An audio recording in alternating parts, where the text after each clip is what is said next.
Welcome back to another video. As you can see, we are not on the water today, but there's a reason for that. I'll get to that in just a moment, but I wanted to shoot just a quick video on some baits. In fact, the top 5 baits that I've been using that this past outing have been really successful, and I think that you're going to find they're going to be very successful for you as well. Some might be tried and true, some might be maybe a little bit newer for you.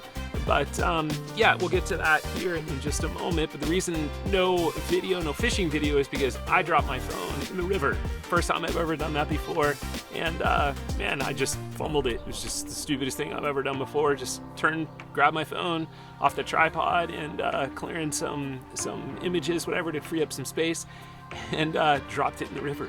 So I went for a swim, needless to say, and it was in the perfect spot for me to just like get in, and right behind a boulder, and so the current wasn't really strong there.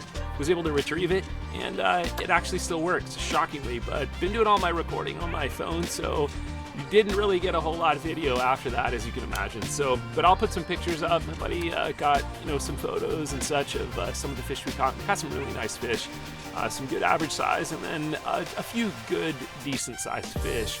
But yeah, we're getting into the hot time of year right now. Water temps are going to get up, and those fish are going to start moving a little bit deeper, maybe off of structure into kind of basin to find maybe some of those cooler temps. But wanted to give you kind of a rundown on some of the things I've been using. The last short that I recorded started talking about the Berkeley Finisher, and I had not used this bait before, but it's a bait that's been designed for forward-facing sonar, and it's a sinking hard bait.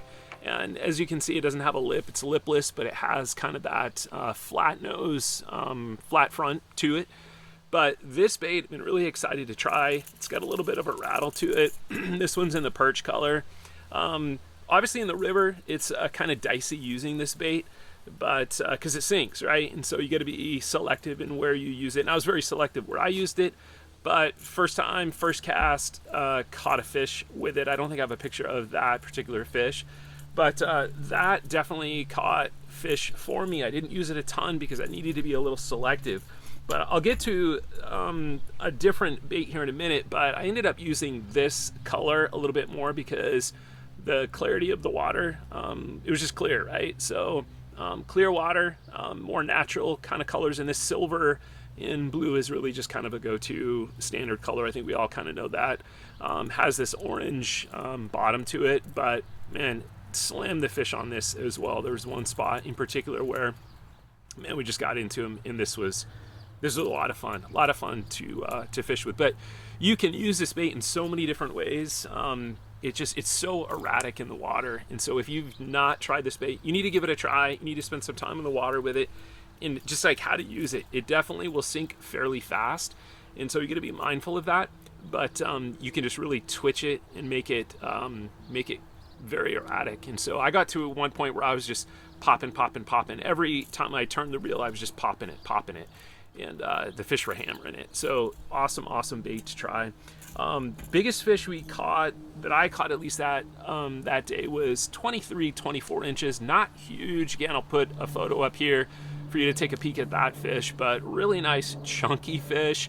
Had one hit, lost it, and then second cast, man, it slammed it again and lost it at the boat. And wasn't a huge fish. It was probably in that 20-inch class, maybe 21 inches, but lost it at the boat. And then the very next cast, I hook into this 24-inch fish, and that was this Reef Runner 200 right here. And same color, that silver and blue, and that's kind of what made me go to that silver and blue finisher later in the day where we caught some fish. But this thing was killer. It was awesome. it doesn't have to be necessarily this Reef Runner 200, but these small kind of crankbaits can be very, very successful as well, given the right, scenario, I suppose. But I think one of the biggest things with walleye is just being willing to change it up. And, we had several rods rigged up all at once, kind of ready to go, going from one thing to the next. So hard baits, right? So those are definitely effective things to be using right now. And then I would say like the most standard thing that that we use a lot are these little fluke minnows, and this is in an Arkansas shad color. You can get them. I think Caitlin sells like a jerk minnow in a 3-inch. This is like the 2.75 fluke minnow. Zoom, I think, makes it. But there's all kinds of brands, and there's all kinds of all kinds of brands that you can get. But this is a killer. Like, you have to have this tied on. The smaller, I think the better, and that might just be a personal preference. My buddy Brian swears by, if you can go small first. But I will just kind of note the key difference with this is it's not a ball head. It's not even like the VMC Moon Eye V-shaped heads. I like those a lot. Those have a tendency to kind of like fall straight down and dive back up. But if you notice, the shape of this head is kind of that triangular shape. Like, it's way different. It's flat, but it causes this bait to be so erratic in the water. And walleye are just, they're aggressive, right? And so the more aggression you can create or create that bite aggression, right? Often is created by an erratic style bait where they're just gonna attack it. And so that's what this creates. And this is really, really a go-to bait that I think personally you should be throwing. You could throw it in the bigger sizes. I think a 4-inch. Caitlin's jerk minnow comes in a 4-inch as well. And I think they're coming in selling them in a 3-inch version as well. But that right there catches a lot of fish. My buddy Brian, he probably catches more fish on this than anybody else I know. It's definitely a go-to bait, but I ended up going to something a little bit different. Same color, Arkansas shad. It just seems to be that natural color that catches fish. I don't know.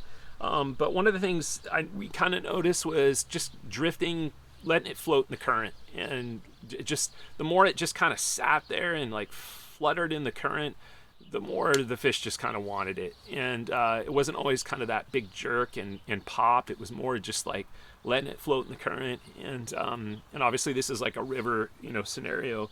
But I ended up going to this Caitlin's tickle worm. Caitlin's tickle worm. Arkansas shad, kind of same thing. This one, as you can see, kind of has that longer profile. And, you would think the smaller fish would have a hard time biting onto this thing. And you wouldn't have a lot of hookups, but that just wasn't the case.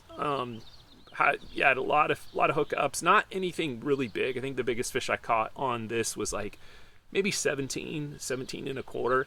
But this is just on a Caitlin's Google Eye 1/8 ounce jig. Obviously the green, the yellow, the orange there.